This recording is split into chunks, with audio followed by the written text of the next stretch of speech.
Welcome to another episode of It's All About the Little Things, where we dive into a game and look for all the little details that made it great. This time we're looking at Super Mario World 2, Yoshi's Island. I thought it would be a fun idea to look at this sequel and compare its little things to its predecessor, Super Mario World. So let's start where most people would start, at number 1. I think it's always cool to see the game's art style get carried over into the company logo. In this way, nothing stands out from the original vision the game had, and it really feels like a complete package. Number 2 might be my favorite on this list, and it's in the opening cinematic of the game. You can hear music being played in the background of a music box, but you can also hear that this music box is being rewinded to keep the song going, as you can hear right now.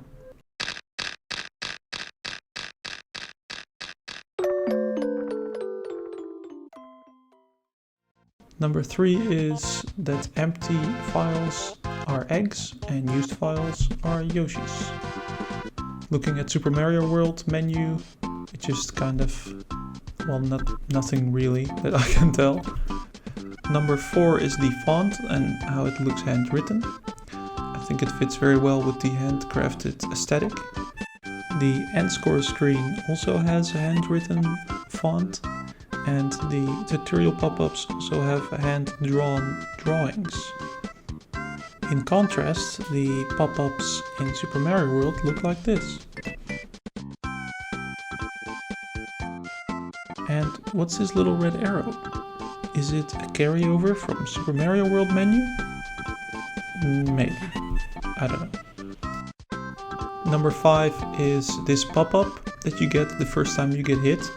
This explains how the baby mechanic works and how the timer works. I think it's pretty smart to do it this way because it's important information and you can't miss it like this. Super Mario World also used this situational pop-up when you get Yoshi for the first time. Also, this is the first time I see this, but Bowser trapped Yoshi in an egg. Number 6 are the many cool freeze frames to highlight certain activities and really make them pop. Like finishing a level, hitting a halfway checkpoint, going in and out of tunnels, and also when the player makes bridges appear. Super Mario World mostly used them for when the player gets hit, but also when picking up items like mushrooms. Number 7 is that creating an egg in mid-air doesn't slow you down. So it's actually a cool mechanic for more experienced players. Number 8 is also one of my favorites. It's the fact that Baby Mario follows your inputs with a delay. This makes it feel more like you indeed control Yoshi and not Mario riding Yoshi, like in the first game. Number 9 is the moving interface. As you can see here, the timer UI actually switches sides based on which direction you are going. Number 10 is that when the timer runs out, you still have time to steal Baby Mario back from these flying sniffers? No, wait, what are they called? 1 second.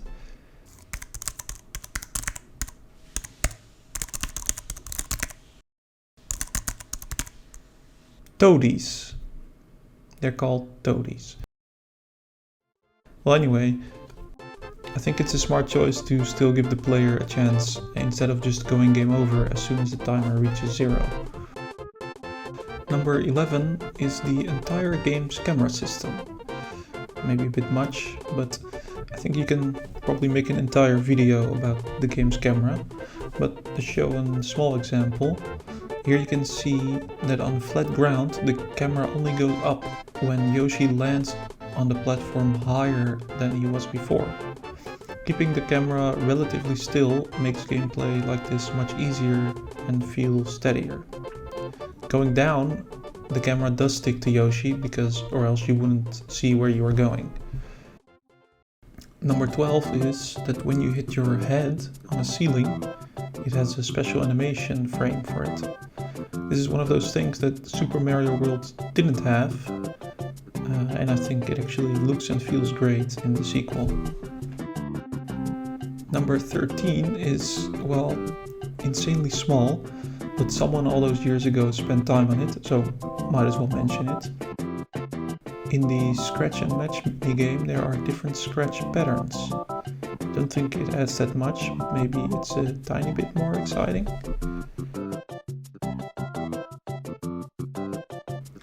Number 14 is not so unique to Yoshi's Island, but it's this little screen shake when you do a ground pound.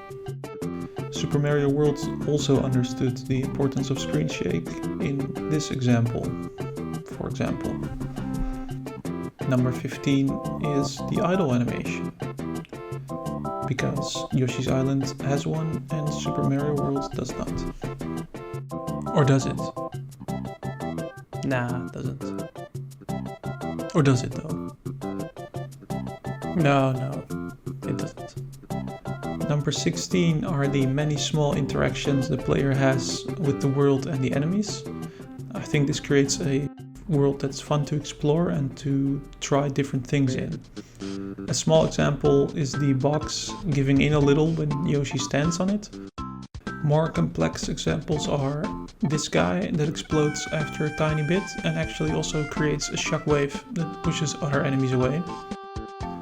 I think it's a great mechanic where game objects even interact with other game objects, not just with the player. Then there's this guy that shoots bubbles when you jump on him, and these bubbles also hurt other enemies. Then there's this funny enemy that splashes everywhere when you jump on him. It even splashes on the walls, which I think is a really great detail. And final example is this bird that starts flapping way faster because of the extra weight. Number 17 are the Yoshis throwing Baby Mario to the next Yoshi at the end of a level, and the Yoshi always catching Baby Mario just in time. You can even see Baby Mario turns around mid-air looking all confused. You can also see this Yoshi swap on the level select screen. Number 18 is that when you start a level, the black swipes from right to left, as you can see here. And when you die, as I do here totally on purpose, it swipes from left to right. Number 19 is not really unique, but fun to see how it changes over the two games. It's when collecting a coin, it leaves a little sparkle behind. And here is the same idea in Super Mario World. Number 20 is that the rules of the game are being very consistent when it comes to hitting an exclamation block. It seems that whatever hits it, it gets triggered.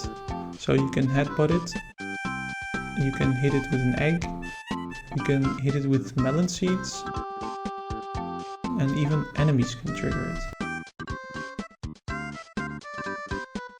Number 21 is the fact that Yoshi has a dive animation, but it doesn't really do anything. Number 22 is these enemies, and when you destroy them, they leave their shield and spear behind. Number 23 is Yoshi's face when he gets pooped out of the frog boss.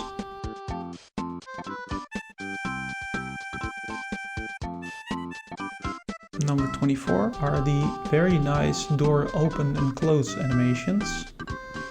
And we also see that in Super Mario World there is no animation at all.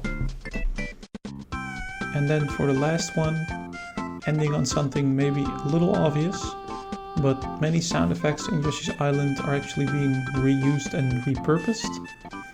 Although this might have been due to a memory constraint, it does create a familiarity with certain sounds. I think it also proves that you don't always need unique sounds for every single little thing.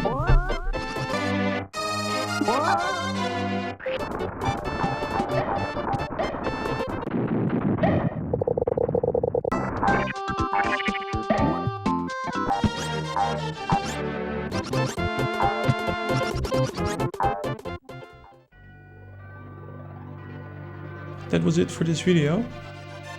I must say I had a blast playing through this game again, especially after all those years. and I definitely learned something from it myself. So I really hope that you also did. If there's any game that you would like me to take a look at, let me know in the comments and I will see what I can do. Peace.